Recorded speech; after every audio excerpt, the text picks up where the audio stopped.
Good morning.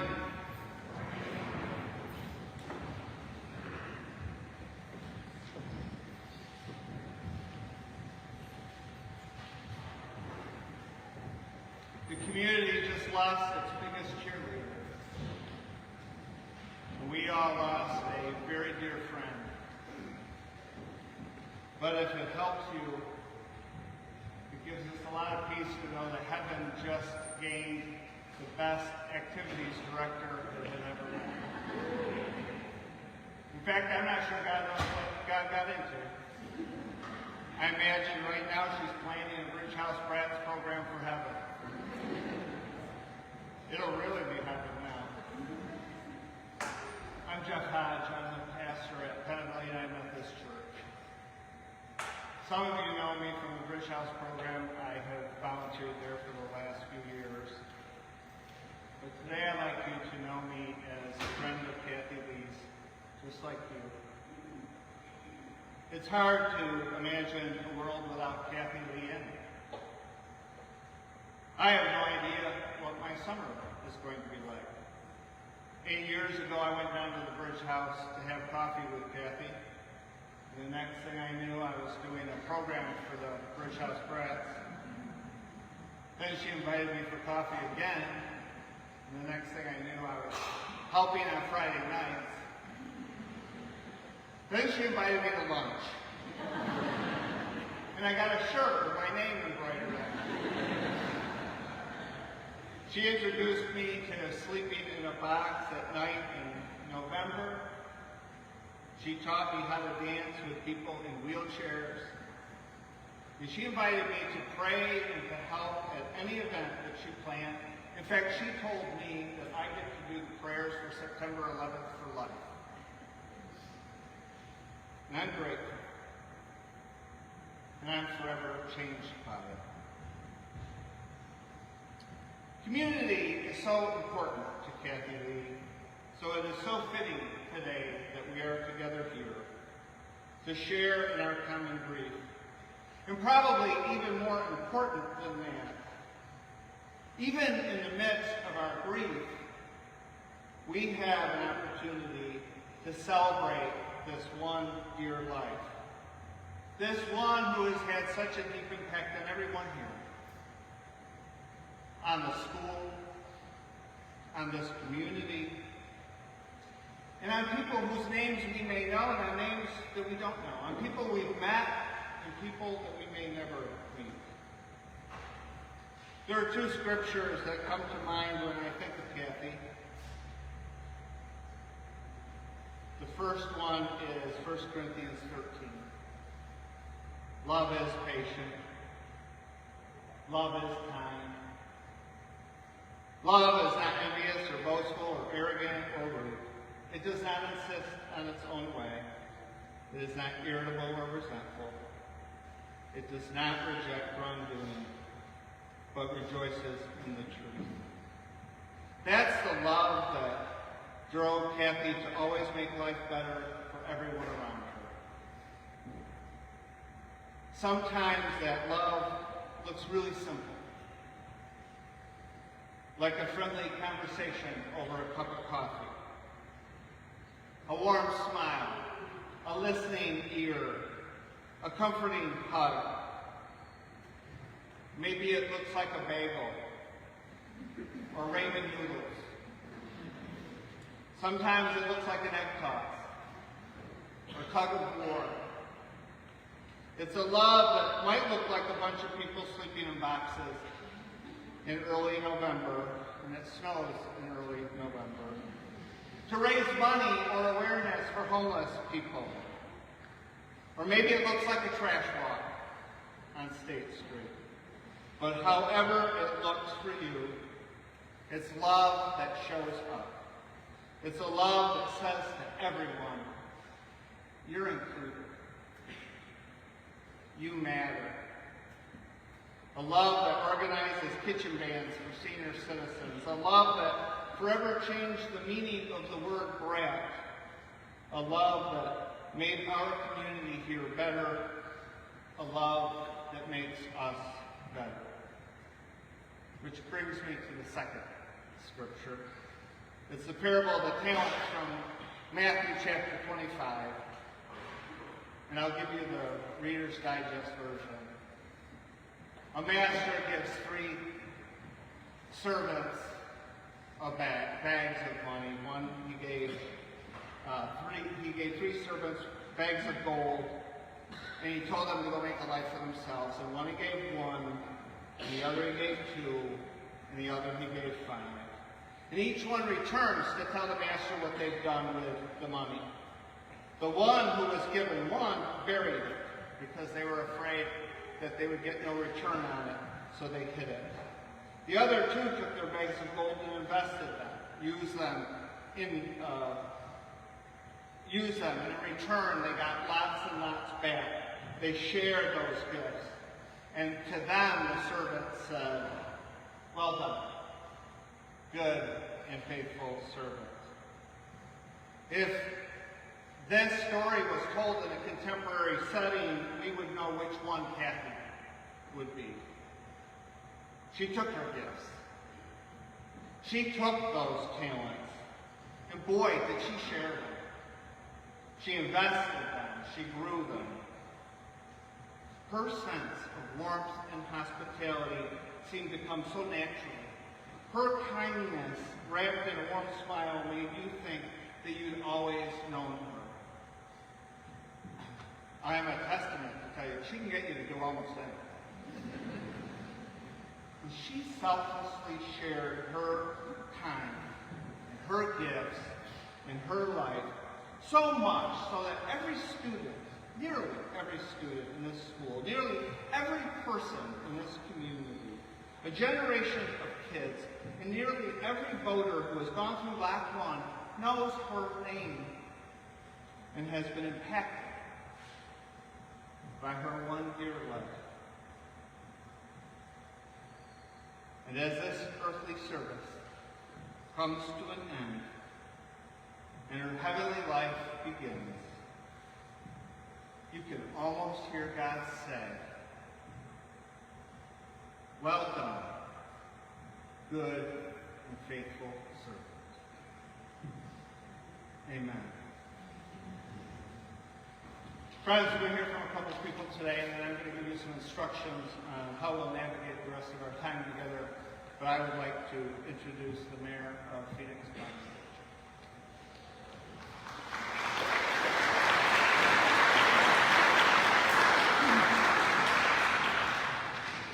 Does everybody hear me? Or should I get down here? So for those who don't know me, my name is Brian Borchert. I am the mayor of the Village of Phoenix.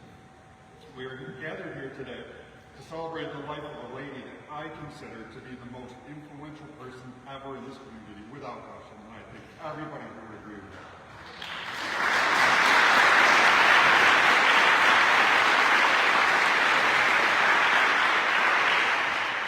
So I often say that the life of a person can best be described about the stories that are told about them after they're gone. I said that exact same thing the first time in my father's services 2 years ago. I actually told Cathy that. And I said, you know, the stories that are going to be told about you are never going to die. And she said, "Stop fussing over me." And that's what she's saying right now, and we all know that. I heard about 50 people say that at the church services, and it couldn't be more true. So the stories that I've heard over the past few days are just ones that make me smile. You know, you see people upset, everybody upset with grieving. She wouldn't want that. She'd want us to tell the fun stories. She'd want to know that the people in this room, Bridge House Brads, 30 years worth of kids in the community that she's touched. It's awesome. This doesn't happen everywhere. She's such a special lady for this. So I have a story that I want to tell you. So about a year ago, I was elected mayor, and I've been working with Cathy a little bit before that. And upon my election, I went right to Jim Lynch and I said, "Jim, I want to do something special for Cathy. I want to make her birthday an official holiday from the village." So Jim's like, "I got this." So he writes a proclamation. I told Dick about it in Wegmans, actually. When Cathy walked away, I used to see Dick and Cathy Wegmans every weekend. So Dick was the only one that knew about it, and besides Mrs. Ladro. So we get to the presidential awards, and I'm talking, and I give him a little speech, and then I pull this thing out and I read it. And I see Cathy standing there, and, you know, she can tell she's uncomfortable, and she looks up at me, she looks way up at me, she says, "You're in a lot of trouble, mister." Probably everybody here knows that look too, and that statement. Because I was always in a lot of trouble with Cathy. But we talked about, after the presidential awards, we talked about it a little bit, and she told me that she loved the fact that all the kids joked about when her birthday was. So for those who don't know what her birthday was, it's 4/20. It's April 20th. And probably the most straight shooter of a woman that ever lived on the planet shared a birthday with 4/20 Day, and it was just, she loved the fact that the kids loved to talk about that. And it wasn't about her, it was the fact that it brought joy to other people and laughs. So I always thought that was a really cool thing, and that's, you know, the story that I wanted to tell about her. And we all have stories, and I really encourage everybody to tell those stories, because that's what's going to keep her alive with all of us. So, I have one regret when it comes to Cathy. I've been in the village 8 years, and I've only known her a few of those. And the fact is, if I could have known her longer, I would have been a better person for her, just like all of us. Those who work with Cathy, as I did with Mayor and Trustee before that, know that I got about 700 phone calls a week from her. Some were just to say hi, some were to tell me about a boater she just met. Some were to tell me about a news story she saw about one of the former brats, did something fantastic. Some were to talk about our village DPW that they replaced the concrete for, and she was totally surprised. And that's just how she was. And, you know, I'm going to miss those phone calls for sure. And I hate talking on the phone. When you could text me, don't call me. But every time Cathy called, I picked up. And if I didn't, she wondered if something was wrong, so I had to call her right back. So, one last thing I want to touch on, and you can see the logos that are on the cloth. A year ago, Cathy came to me and Mr. Lynch and said, if I decide to retire someday, I want the village to make sure the program lives. So we promised her we would.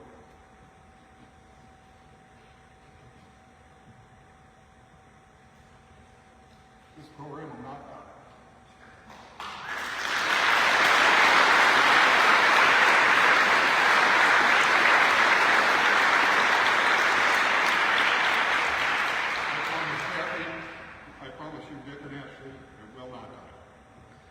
Thankfully, we've had hands go up, say I want to help. We've had hands go up, say I want to donate. We're going to make it happen because Cathy wants it. Thank you.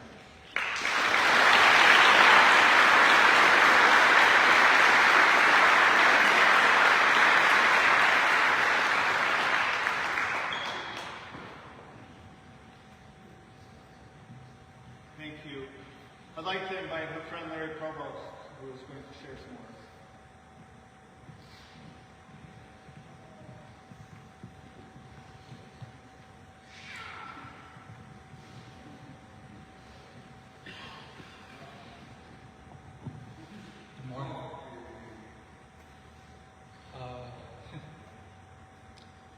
It's hard to follow great speakers, and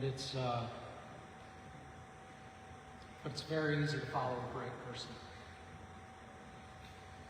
On behalf of so many of Cathy's kids, thank you all for coming in honor of the person who really was the mother of all children in Phoenix. She loved you, all of them. Cathy Lee was that extraordinary person, the one who was simple and humble, but also good and great.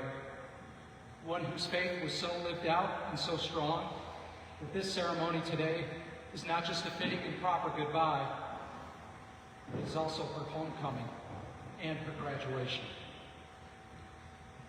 Cathy is with Jesus, whom she served, and it is right that we have a homecoming and graduation in this place, where she planned many a homecoming and spent more time anywhere else than perhaps the Bridge House or the place she called home.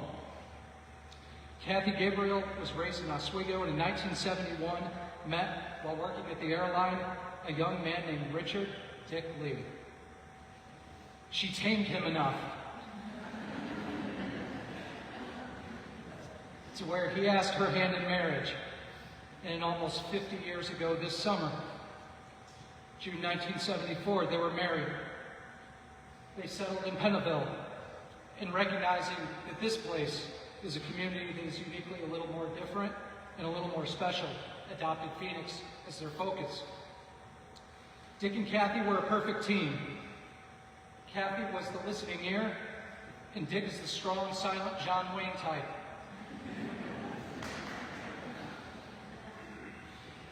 Amen.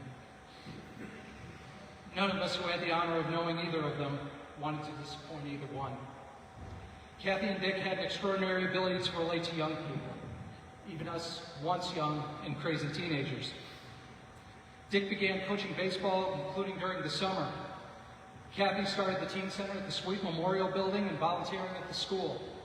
She immediately began holding more dances and events at the school than had ever been seen, starting more clubs and staffing them with students, most of them new to being a leader, giving them a title, and she got them involved. Cathy fostered an atmosphere of involvement that had not been seen in decades, not since the days where students used to have all their activities listed below their photos in the yearbook. But she began possibly the greatest period of student involvement in JCB history. The transformation began quickly. How many lifelong friendships were made? How many romances started? How many spirits were lifted by getting kids from different groups to interact with each other through these different groups and events? How many kids discovered what it is what they wanted to do in life? How many kids got recognition for their efforts and by doing so saw their confidence increase? Cathy started the Spirit Club, which was sort of the umbrella in the early days for so many of these efforts. She got young Firebirds involved with the Oswego County Youth Bureau and Teen Action, combating the lie that drug use is the escape that we need in our pain. She started Back to the Future, where teenagers would go to JCB, EJD, and then Elm Street Elementary to teach for a day. Some of those Back to the Future students became teachers or now work in our very own school system. She started a Christmas party for kids in the community who did not have much, letting them know how much they are valued. She managed the annual fireworks display in downtown Phoenix. She was a huge supporter of the military and was a major force behind the September 11th Veterans Day and other ceremonies held here. Immediately, Cathy and her kids started painting businesses in other areas downtown and then started the Bridge House, perhaps her most enduring legacy, where young people further served our community and people of all nations. Because of this, Cathy increased the business in our local community, allowing those business people to feed their families while giving young people their first jobs and the confidence that comes from serving others. One of Cathy's first kids, Tim Barnhart, recently texted me and said, "There isn't another person outside of my parents and my wife who have had more of an impact on who I've become than Cathy Lee. She became a mentor when I entered high school, and I lacked direction and confidence, as well as a sense of belonging. She inspired me to believe that community is more important than self. She gave me a vision for what I could become and how I could impact others. It is said that a mentor is somebody who allows you to see the hope inside yourself." Tim says Cathy did exactly that for me. Dick and Cathy became parents for students who came from great homes and those who did not. Yet for either situation, never did those other parents feel threatened, because Dick and Cathy actually got those parents involved. And they made it safe for them to lend their most valuable possession, their children, to others. There are even a few situations where Dick and Cathy had a student in need live with them for a time. Dick and Cathy sacrificed so much of their personal savings to give their kids in this community a brighter future. And they gave an even more precious resource, their time. One of the most memorable things was typical Cathy here at the high school. We had started our Spirit Club, and before our homecoming football game, we actually, of all things, we did a car smashing. It was right out here, and there was an old car. It was spray painted with the colors of VBS, whom we were playing, and for 25 cents a hit, you could take a big sledgehammer and you could just smash the car. We made almost $100 that day. It was Cathy who obtained the car for us. Everybody loved it, but most especially she did. Yet she was kind-hearted to our foes too. When students from Mexico and Hannibal and ESM and elsewhere played on our baseball team in the summer because they had nowhere else to play, Cathy and Dick ensured that they were as much part of the team as anybody else. Cathy also never forgot the teachers and staff of this special place, not only getting them involved by having field trips, the student faculty basketball and volleyball games, but by recognizing them through Staff Appreciation Day.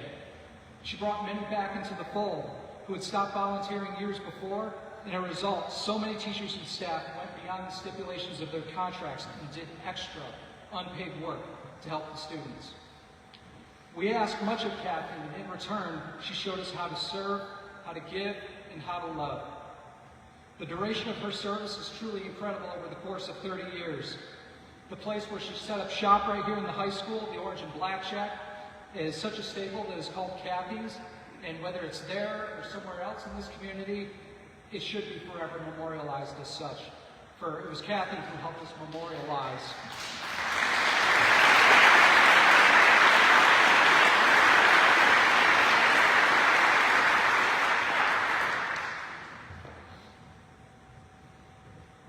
For it was Cathy who helped us memorialize a national, local, and personal heartache. When the Oklahoma City bombing happened in 1995, it was Cathy who helped Mrs. Bergen get the mural that was painted for it in the high school. We have our great police officers and firefighters here who also deserve a big round of applause for everything they do.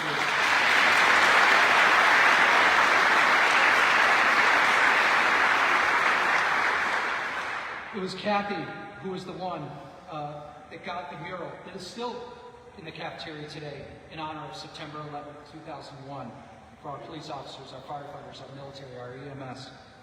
It was through wars and the pandemic. It was Cathy who stood as a constant presence of stability for generations of children and even adults.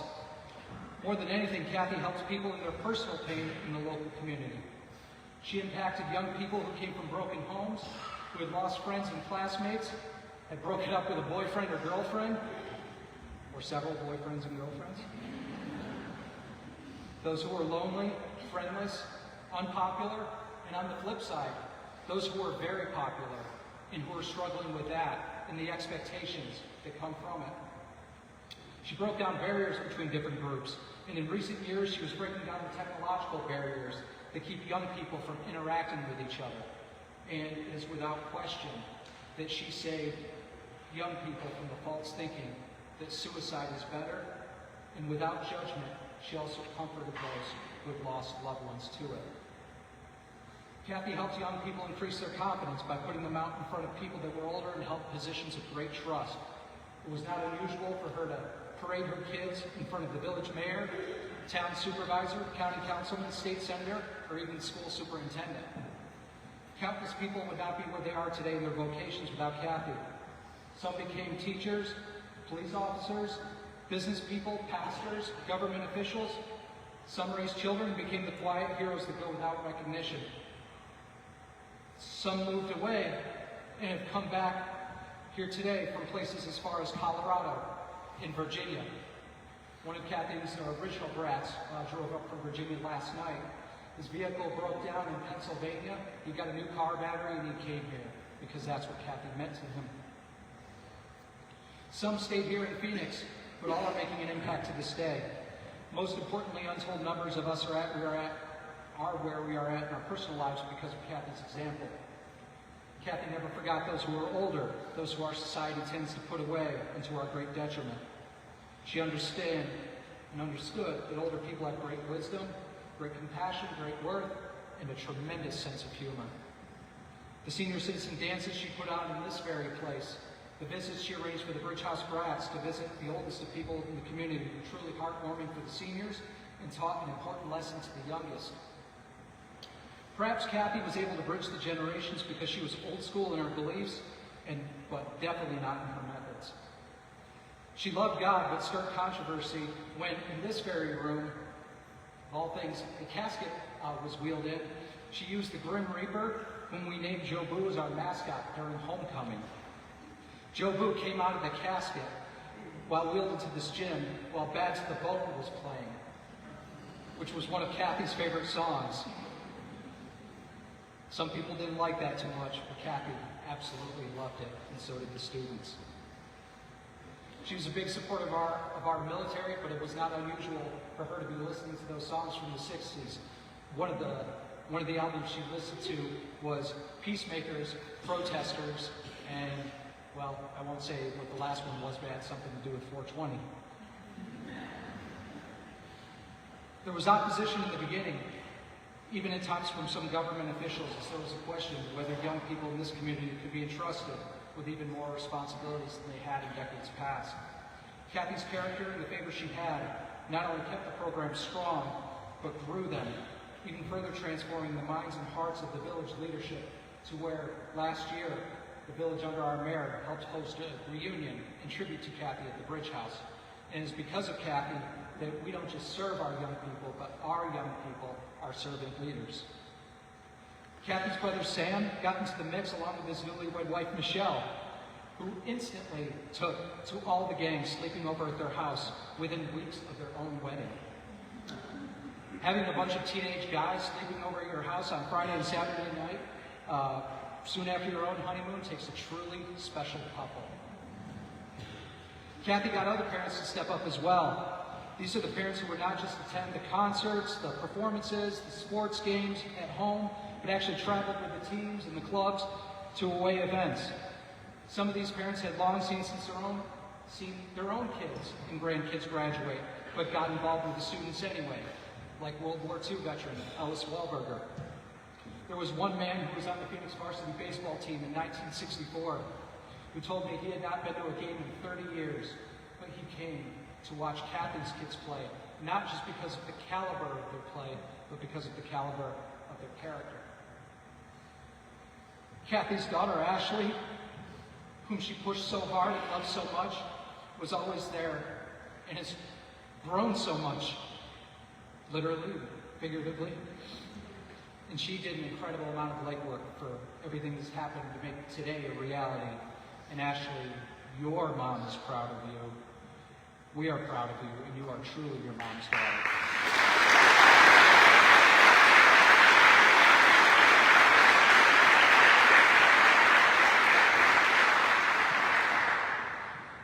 In recent years, Cathy also showed us something even as she too became older.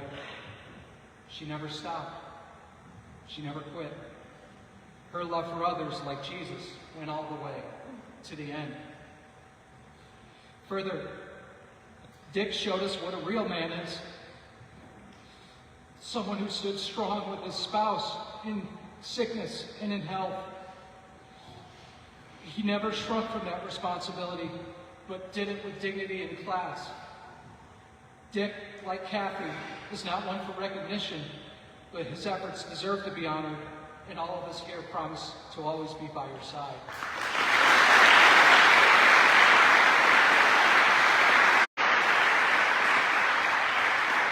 Along the way is really too numerous to name, and whenever you do that, you run the risk of leaving somebody out. So, Cathy would never want that, but there are some that at least I remember. I'm sure there's more in your heart that you remember. Whether it be our former athletic director, Ron Woodruff, Debbie from Student Council, Cathy Lathrop, Megan Sadowski, who better be involved with the Bridge House in the future, Annette Rathbun, Carol Sponable, Dean Ripley, Sheila Dion, the Conger family, Carl Libertone, Judy and John Sabine, Karen Fuller, Mike Lattimore, former Principal Jim McLaughlin, former Superintendent Mike Maroon, former Board President Bob Rose, his wife Donna, and their family. We also thank the current administration that has been so supportive all the way up to providing this venue. Our Superintendent Chris Byrne, High School Principal Tom Baylor, Assistant Principal Patrick Fitch, whom Cathy was so thankful for 20 years of support. School Board President Earl Rudy, Board Member Keith Renfrew, who plays a heck of a guitar, is often down at the Bridge House. Our Facilities Director, Jason Godkin, who he and his team are working today on this Saturday on their day off. We thank them.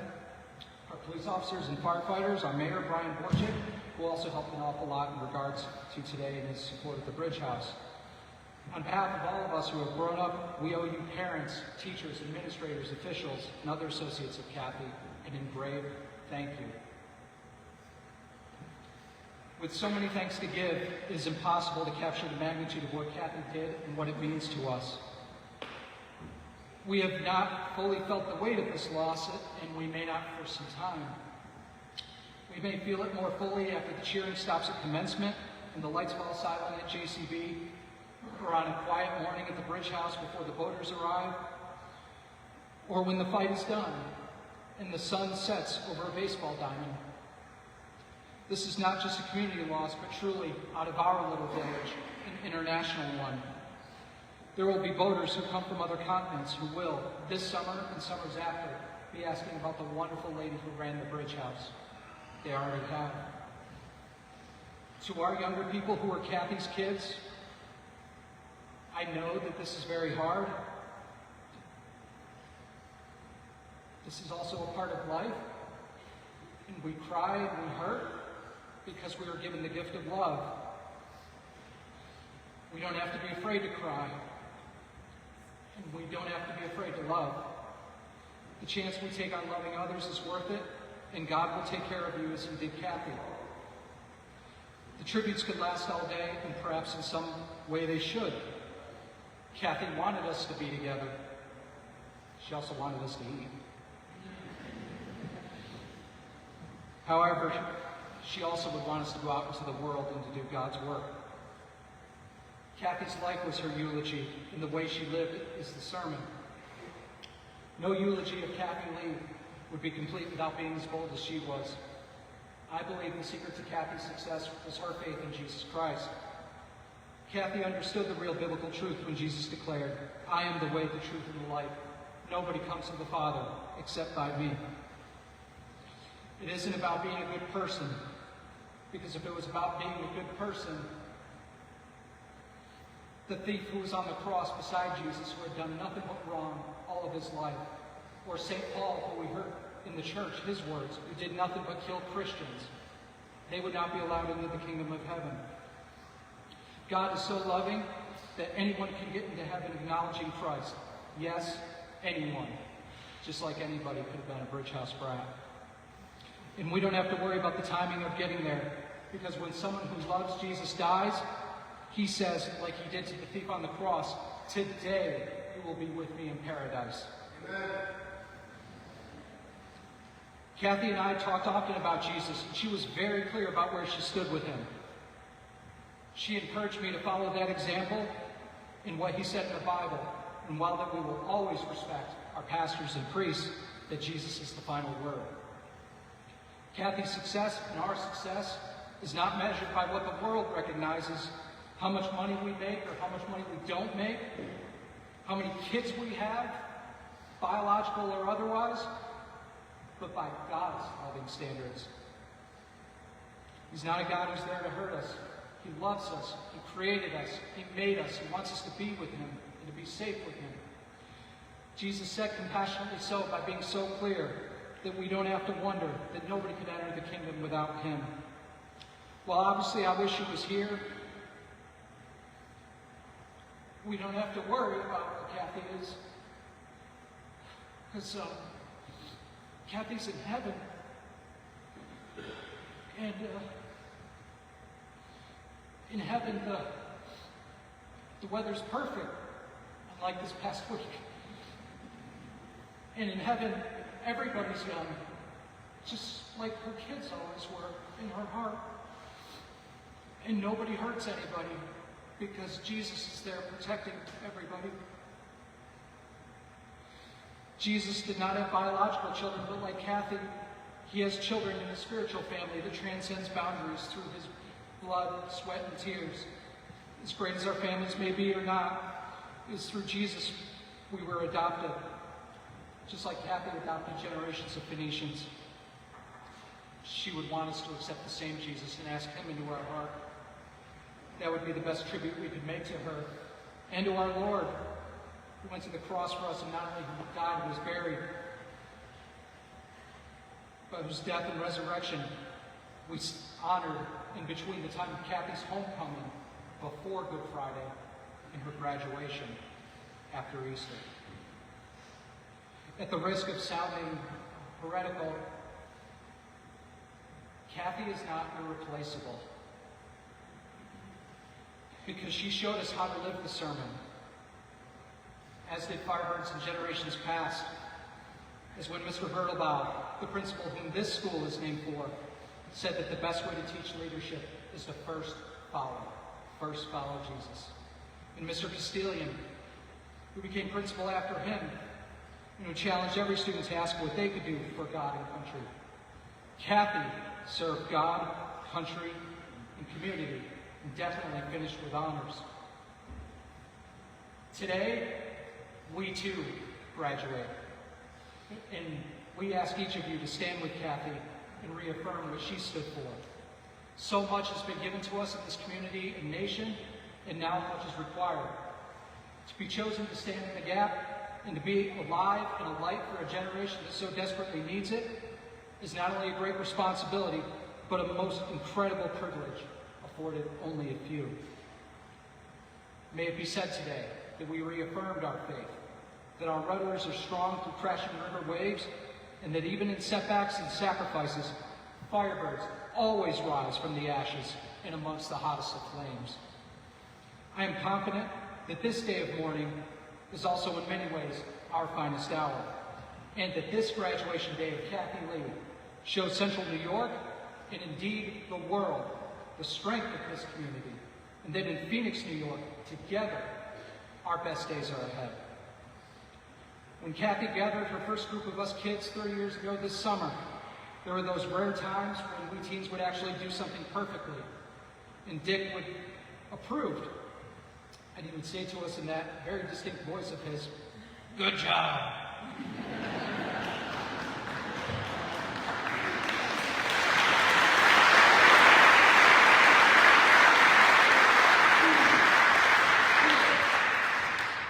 Jesus says something like that to those who choose him as they enter heaven.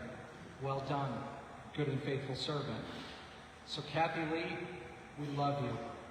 We thank you. We praise God for you. You, Cathy, have already heard the words, well done, good and faithful servant. And Cathy Lee, you more than anyone have earned the ultimate compliment from your husband, Richard, and all who loved you. Good job.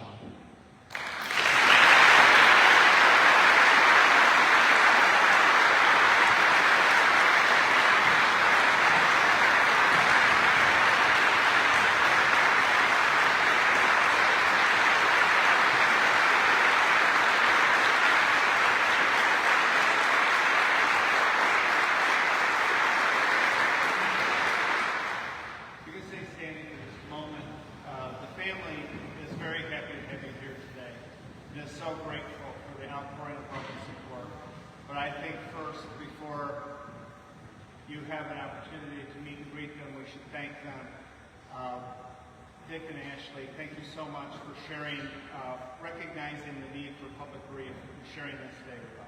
Thank you.